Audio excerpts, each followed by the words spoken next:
Hi friends, welcome to HQ fashion షరారీ model part 3 and అలాగే part 1 పట్టులంగా, part 2 prince cut blouse.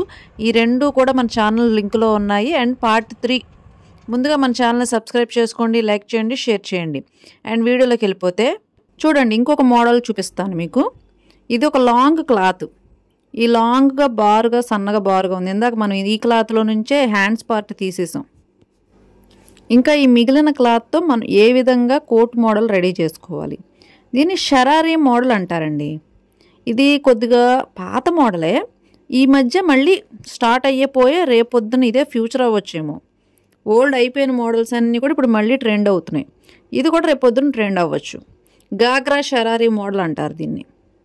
And దీనికి ఈ విధంగా కోట్ అనేది వస్తుంది. అంటే బ్లౌజ్ మీద కోట్ వస్తుంది, గాగ్రా మీద కోట్ మోడల్ వస్తుంది. ఈ కోట్ మోడల్ని నేను బ్లౌజ్ ఏ నెక్ అయితే ఉందో ఆ నెక్, ఆ షోల్డర్ కంటే ఇంకొద్దిగా ఎక్స్ట్రా పెట్టుకుంటున్నా. ఎందుకంటే బ్లౌజ్ మీద ఇది కోట్ అనేది రావాలి కాబట్టి ఈ నెక్ సైజు, ఈ షోల్డర్ సైజు అంటే ఆర్మ్ రౌండ్, నెక్ రౌండ్ డౌన్కి పెట్టుకుంటున్నా. ఈ డౌన్కి ఇలా డ్రా చేసుకుంటున్నాను. అండ్ ఇది ఎలా కటింగ్ చేయాలి మాకు తెలియదండి అంటారా? సింపుల్ టెక్నిక్ చెప్తా. మీరు పంజాబీ డ్రెస్ కుట్టే ఉంటారు కదా, పంజాబీ డ్రెస్ ఎలా కటింగ్ చేసుకోవాలో తెలిసే ఉంటుంది కదా, చాలామంది తెలిసే ఉంటుంది. సేమ్ డ్రెస్ కటింగ్ చేయండి చాలు, ఇంకేం అవసరం లేదు మీకు ఇంత వివరంగా. ఇంకా మీకు 10 మార్కింగ్లు, ఇంకా 10 మెజర్మెంట్స్, 100 రకాల టెక్నిక్లు ఏమీ అవసరంలా. మీకు డ్రెస్ అనేది చాలామంది ఇప్పుడు ఈజీగా కుడుతున్నారు. ఆ డ్రెస్ షేప్లోనే కటింగ్ చేయండి. కాకపోతే ఇక్కడ ఎడ్జెస్ కొద్దిగా పెద్దవి పెట్టండి. అంటే సైడ్ కటింగ్స్ ఉంటాయి కదా, ఈ సైడ్ కటింగ్స్ దగ్గర ఎలా కలపాలి, ఎలా కుట్టాలి, కోట్ షేప్ ఎలా ఇవ్వాలి, ఇవన్నీ కూడా కటింగ్ ఒకటే, స్టిచ్చింగ్ దగ్గర చిన్న చిన్న చేంజెస్ ఉంటాయి. అందుకోసమని ఈ స్టిచ్చింగ్ చేసే విధానం మీరు తెలుసుకుంటే కనుక కరెక్ట్గా వస్తుంది. అంతే, సింపుల్. సేమ్ డ్రెస్ కటింగ్ ఒకసారి చూడండి. స్మాల్ సైజు చిన్నపిల్లల డ్రెస్ లాగా ఉంది కదా, ఏం అవసరం. కాకపోతే ఇక్కడ ఫ్రంట్ కోట్ పార్ట్ కాబట్టి ఫ్రంట్ ఓపెన్ రావాలి.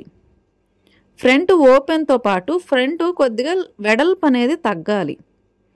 అందుకోసమని నేను ఇక్కడ బ్యాక్ పార్ట్ అనేది బయటికి తీసేసి ఈ ఫ్రంట్ పార్ట్ని 1/2 ఇంచ్ వెడల్పు, అంటే 1/2 ఇంచ్ 1 ఇంచ్ అవుతుంది. ఈ సెంటర్ 1 ఇంచ్ క్లాత్ అనేది కట్ చేసేసి దాంతోపాటు నెక్ రౌండ్ కటింగ్ చేస్తున్నా. అంతే, సింపుల్ కోట్ మోడల్ రెడీ. అంతేనండి కోట్, ఇంకా స్పెషల్గా ఏమి ఉండదు ఇందులో. ఇప్పుడు ఈ వెడల్పుగా ఉంది కదా, కొద్దిగా ఎక్కువ ఎక్స్ట్రా క్లాత్ ఉంది కాబట్టి ఎక్స్ట్రా ఇది అంతా కూడా కటింగ్ చేసేయాలి. అంటే కొద్దిగా అటు ఇటుగా ఉంది కదా, దీన్ని కటింగ్ చేసేసి ఇలాగా కోట్ బ్యాక్ సైడ్ పార్ట్ ఇలా వేసేసుకొని కటింగ్ చేసేస్తున్నాను. ఇక్కడ నేను ఒక చిన్న మిస్టేక్ చేశానండి. ఎందుకంటే ఏమిటా మిస్టేక్ అంటే లోపల బయట చూసుకోవాలా. అంటే రెండు కూడా ఉల్టా సీదా అంటారు కదా, ఉల్టా సీదా, లోపల వైపు బయట వైపు ఇవన్నీ కూడా చూసుకోవాలి. అందుకే కటింగ్ చేసేటప్పుడు 1-2 సార్లు చూసుకోవాలి. నేను మిస్టేక్ చేశాను. ఆ మిస్టేక్ చూడండి తర్వాత ఏం జరుగుతుందో. అలాగే ఇక్కడ ఈ మిగిలిన ఇది క్లాత్ అంటే చిన్న పార్ట్. సో ఈ చిన్న పార్ట్ నేను ఎలా చేయాలి? సో ఇది కూడా ఇందాకలాగే కటింగ్ చేసేసేదాన్ని.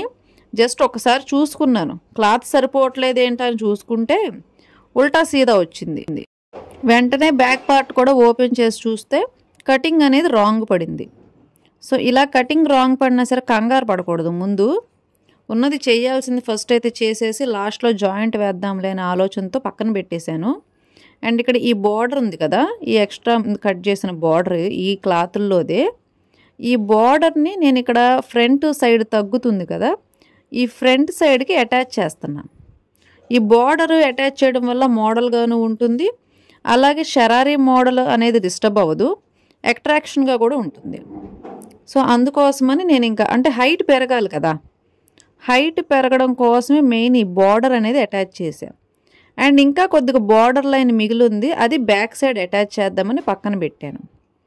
ఈ విధంగా బార్డర్ లైన్ అటాచ్ చేసేసరికి లెంత్ ఎంత ఉందో, అంటే నాకు కావాల్సిన లెంత్ అనేది పెరుగుతుందని నేను అనుకుంటున్నా. అంటే నేను ఏ హైట్లో కోట్ అనేది కటింగ్ చేశాను లైనింగ్ పార్టు, ఆ హైట్లో అనేది నాకు వస్తుందని నేను అనుకుంటున్నా. ఇప్పుడు మాత్రం ఇది కరెక్ట్గా వేసుకున్నా, ఎందుకంటే ఇందాక ఆల్రెడీ ఒకసారి రాంగ్ పడింది కదా. సో లోపల బయట కరెక్ట్గా వేసుకున్నాను. 2 సైడ్స్ ఆపోజిట్లో వేసుకోవాలి క్లాత్ అనేది కటింగ్ చేసేటప్పుడు. ఆపోజిట్లో వేసుకోకపోతే కనుక ఆపోజిట్ డైరెక్షన్లో రావు. సో అందుకోసమని ఇది కరెక్ట్గా కటింగ్ చేశాను. అండ్ ఇక్కడ నేను లోడింగ్ చేస్తున్నా. ఈ లోడింగ్ స్టిచ్ అంటే ఏంటో మాకు తెలియదండి. అంటే మీకు తెలుగులో చెప్పాలి అంటే రివర్స్లో కుట్టు వేసుకుంటున్నా. ఈ జాయింట్ అనేది రివర్స్లో వేసి అండ్ ఫ్రంట్ వైపుకి తిరగదిప్పుతాం కదా, ఆ కుట్టు అన్నమాట ఇది. అంతే. ఎక్కడి నుంచి ఎక్కడి వరకు వేసాను, ఈ నడుము విస్ట్ సైజు ఉంది కదా, అంటే నడుము సైజు ఉంది కదా, ఆ నడుము డాట్ నుంచి కిందకి, ఆ కింద లాస్ట్కి కింద వైపు, అలాగే ఫ్రంట్ నెక్, అంటే మన సెంటర్ ఉంటుంది కదా కోటు ఓపెన్ పార్టు, ఆ ఓపెన్ దగ్గర నుంచి నెక్ రౌండ్ వరకు కూడా జాయింట్ అనేది వేసేసా. ఇలా జాయింట్ వేసిన తర్వాత చిన్న చిన్న కటింగ్లు పెట్టుకోండి.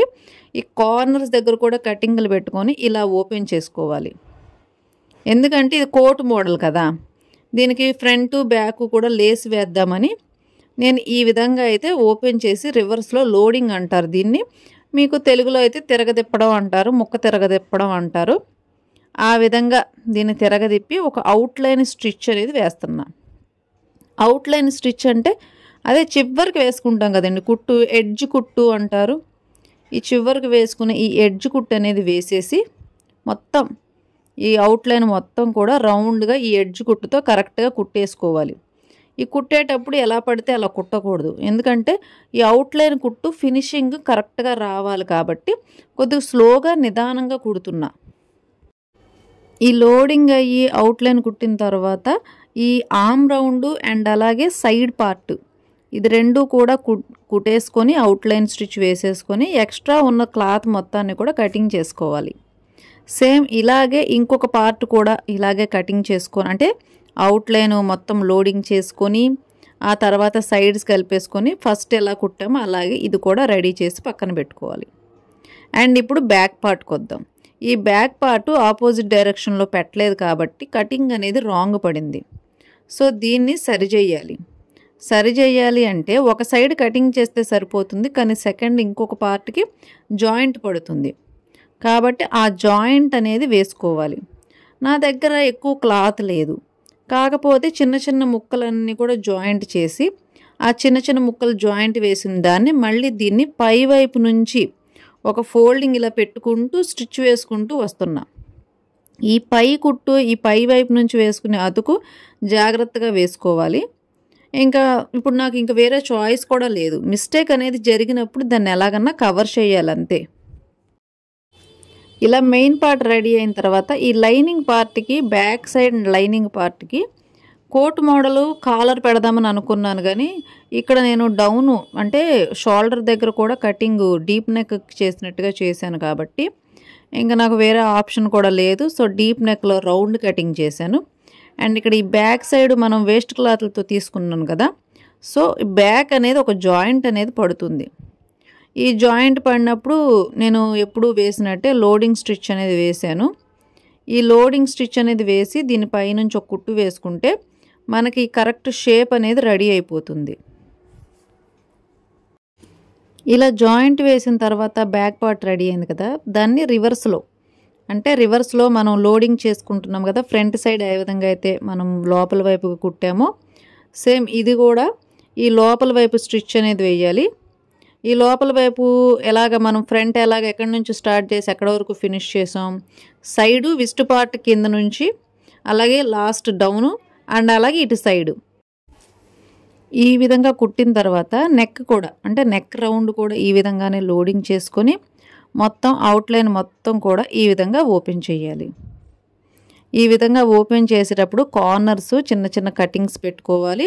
మొత్తం అవుట్లైన్ కూడా చిన్న చిన్న కటింగ్లు పెట్టుకుంటూ స్టిచ్ చేసి ఇలా కంప్లీట్ అయిన తర్వాత అవుట్లైన్ స్టిచ్ ఇందాక ఫ్రంట్కి ఏ విధంగా వేసామో లోడింగ్ చేసిన తర్వాత అవుట్లైన్ స్టిచ్ దీనికి కూడా బ్యాక్ సైడ్ కూడా నీట్గా పర్ఫెక్ట్గా అడ్జస్ట్ చూసుకుంటూ స్లోగా ఈ అవుట్లైన్ స్టిచ్ అనేది కంప్లీట్ చేయాలి. ఈ విధంగా సైడ్స్ కంప్లీట్ అయిన తర్వాత ఈ షోల్డర్ దగ్గర, అంటే నెక్ దగ్గర అవుట్లైన్ స్టిచ్ అనేది వేయకూడదు. నెక్ అవుట్లైన్ స్టిచ్ వేయకుండా షోల్డర్స్ జాయింట్ చేయాలి. నెక్ అవుట్లైన్ స్టిచ్ అనేది వేసామనుకోండి, ఈ షోల్డర్ జాయింట్ వేసిన తర్వాత ఆ ఖర్చులు అనేవి పైకి కనబడతాయి. ఇలా కనుక కుడితే ఈ ఖర్చులు అనేవి లోపలికి అంటే కనిపించకుండా లోపల సైడ్కి వెళ్ళిపోతాయి. సేమ్ సెకండ్ సైడ్ కూడా ఇలాగే ఈ రెండు కూడా ఇలాగా మెయిన్ పార్ట్స్ రెండు జాయిన్ చేసి ఈ బ్యాక్ సైడ్ ఉన్న లైనింగ్ ఈ మెయిన్ పార్ట్ ఇటు సైడ్కి నేను చూపిస్తున్న విధంగా టర్న్ చేసుకోవాలి. ఇలా టర్న్ చేసిన తర్వాత మనం షోల్డర్ ఏ విధంగా అయితే జాయింట్ చేస్తామో ఆ విధంగా 1/2 ఇంచ్ సీమ్ లెంత్లో జాయింట్ చేసుకోవాలి. ఈ జాయింట్ కంప్లీట్ అయిన తర్వాత మనం ఓపెన్ చేస్తే అప్పుడు ఈ ఖర్చులన్నీ కూడా లోపలికి అంటే ఇన్సైడ్కి వెళ్ళిపోతాయి అన్నమాట. ఈ సీమ్ లెంత్స్ అనేవి బయటికి కనబడవు. అండ్ ఇలా కంప్లీట్ అయిన తర్వాత అప్పుడు ఈ నెక్ దగ్గర ఎడ్జ్ కుట్టు అంటే చివరి కుట్టు అనేది వేసుకోవాలి. ఇది ఫినిషింగ్ లైన్ అన్నమాట. అంటే ఈ కోట్ పార్ట్స్కి వచ్చేసి ఈ విధంగా స్టిచ్ వేసుకోవాలి. ఈ సీమ్ లెంత్స్ అనేవి అంటే ఖర్చులు అనేవి లోపలికి వెళ్ళిపోయేలాగా. ఆ తర్వాత ఈ అవుట్ లైన్స్ అనేవి జాయింట్ చేసుకొని ఆ ఎడ్జెస్ ఎక్స్ట్రా క్లాత్లు అవన్నీ ఉంటాయి కదా, ఇవన్నీ కూడా కటింగ్ చేసి పక్కకి తీసేసేయాలి. ఇప్పుడు కోట్ షేప్ అనేది రెడీ అయిపోయింది. ఇంకా ఇక్కడ ఏమేమి కుట్టాలి? ఒకటి కోట్కి అట్రాక్షన్గా ఉండేలాగా లేస్ పార్ట్ వేయాలి. అదే ఇంకొకటి ఏంటి, షోల్డర్ అంటే ఆర్మ్ రౌండ్ దగ్గర క్లాత్ జాయింట్ వేసుకోవాలి. అండ్ లేస్ కనుక ఎక్స్ట్రాగా మిగిలితే ఈ ఆర్మ్ రౌండ్స్కి కూడా ఈ లేస్ పార్ట్ అనేది వేసుకుంటే బాగుంటుంది. నాకు ఇక్కడ కరెక్ట్ మ్యాచింగ్ క్లాత్ అనేది దొరకలేదు, సో నేను వేరే ఆల్టర్నేటివ్ కలర్ తీసుకున్నాను. మరి వేస్ట్ పార్ట్లతో అన్నీ కరెక్ట్గా రావాలంటే కొన్నిసార్లు రావు. అందుకని ఇంక ఉన్నదాన్నే అడ్జస్ట్మెంట్ చేసి ఈ విధంగా లోపలికి వెళ్ళిపోయే క్లాతే కదా అని ఈ విధంగా అయితే కుట్టేశాను. ఆర్మ్ రౌండ్స్ అనేవి క్లోజ్ చేశాను. అండ్ ఇక్కడ నేను లేస్ తీసుకున్నాను. ఈ లేసు కుట్టేటప్పుడు లేస్ని కొద్దిగా లూజ్ ఇస్తూ కుట్టాలండి. అప్పుడే ఆ లేస్ వల్ల లేస్ వేసిన అందం కనబడుతుంది. లేకపోతే లేస్ సాగితే కనుక ఈ కోట్ పార్ట్ కూడా సాగుతుంది, ఈ నెక్ రౌండ్స్ దగ్గర సాగుతుంది అనమాట. సో ఇలా కుట్టేటప్పుడు కొద్దిగా లూజ్ ఇస్తూ కుట్టండి. అంటే కొద్దిగా ఫ్రీగా పట్టుకోవాలి ఆ లేస్ని. అలా కనుక పట్టుకుంటూ కుడితే ఇది కొద్దిగా కంఫర్టబుల్గా లేసులు అనేవి మనకి గుచ్చుకోకుండా ఇలాంటి కోట్ల మీద కానీ బ్లౌజుల మీద కానీ వేసుకునేటప్పుడు అందంగా కనబడతాయి. లేదనుకోండి అవి కొద్దిగా సాగినట్టు లాగి పెట్టినట్టు లేసులు కుట్టేటప్పుడు అలా వస్తాయి అన్నమాట. సో లూజ్ ఇస్తూ కుట్టాలి లేసు వేసుకునేటప్పుడు. అండ్ ఈ అవుట్లైన్ నేను ఏ విధంగా అయితే వేసానో ఆ విధంగా అయితే అవుట్లైన్ వేసుకోవచ్చు. ఇంకా మీ దగ్గర ఇంకా ఎక్స్ట్రా ఉందనుకోండి 2 లైన్స్ కూడా వేసుకోవచ్చు. అండ్ నాకు ఇక్కడ ఆర్మ్ రౌండ్కి సరిపడినంత ఉంది లేస్ పార్ట్ అనేది. సో నేను ఇక్కడ ఈ ఆర్మ్ రౌండ్కి కూడా ఈ లేస్ అనేది వేసేసాను. ఆ తర్వాత ఈ బ్యాక్ సైడు నేను అంచు అనేది కూడా వేసాను. అంటే ఇందాక మిగిలిందని చెప్పాను కదా, దాన్నే మళ్ళీ సెంటర్ కట్ చేసి జాయింట్ చేసి అవుట్లైన్స్ అనేది వేసాను. ఆ తర్వాత ఈ సైడ్ జాయింట్స్ అనేవి వేస్తున్నా. ఈ సైడ్ జాయింట్స్కి పెద్ద మెజర్మెంట్ ఏం అవసరం లేదు, ఫ్రీ సైజులో వేసేసుకోవచ్చు. 2 కుట్లు అంటే 2 సీమ్స్ 2 స్టిచ్చెస్ అనేవి పడితే సరిపోతాయి. ఇలా 2 సైడ్స్ కంప్లీట్ అయిన తర్వాత మీకు ఆల్మోస్ట్ కోట్ మోడల్ అనేది రెడీ అయిపోతుంది. ఇంక ఎక్స్ట్రా ఏం అవసరం లేదు. కానీ బ్యాక్ డాట్స్ మాత్రం పట్టాలి. అంటే బ్యాక్ సైడు ఒక 1/2 ఇంచి లెంత్లో కొద్దిగా ఒక 5 ఇంచెస్ 6 ఇంచెస్ ఈ విధంగా బ్యాక్ డాట్స్ పట్టుకోవడం వల్ల బ్యాక్ సైడ్ బాడీ షేప్ లాగా వస్తుందన్నమాట. లేదనుకోండి ఆ బ్యాక్ సైడ్ ఆ బాడీ షేప్ రాకుండా ఒక బాక్స్ షేప్ లాగా ఏదో ఒక బాడీ మీద నుంచున్నట్టు కనిపిస్తుంది. ఈ డాట్స్ వేసుకుంటే కరెక్ట్ షేప్ అనేది వచ్చేస్తుంది. అండ్ మీ కోట్ మోడల్ రెడీ. చూడండి ఎలా ఉంది కోటు. అసలు ఇది వేస్ట్ క్లాత్లతో కుట్టినట్టుగా మీకు ఏమన్నా అనిపిస్తుందా? క్లాతులు కొని కుట్టినట్టుగా అనిపిస్తుందా? ఇప్పుడు ఈ విధంగా మీరు వచ్చిన కస్టమర్స్కి ఈ విధంగా కనుక మీరు వాళ్ళు ఇచ్చిన దానికంటే మీరు ఎక్కువ చేసి ఇచ్చి అదేవిధంగా ఎక్స్ట్రా డబ్బులు మీరు ఎర్న్ చేసుకోవచ్చు. మీరే ఆలోచించండి, మేము ఈ క్లాతులు ఇలా కొన్నామండి, మరి దానికి ఎక్స్ట్రా అమౌంట్ అవుతుంది అని చెప్పి కనుక మీరు ఇలాంటి మోడల్స్కి ఆల్మోస్ట్ ఒక 1000 రూపీస్ అయితే తీసుకోవచ్చు.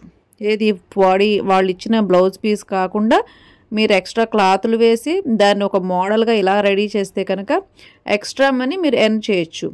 ఎప్పుడూ కూడా ఒకే విధంగా ఎర్న్ చేయడం కాదండి, కొద్దిగా ఇంటెలిజెంట్గా కూడా మనం ఆలోచించాలి.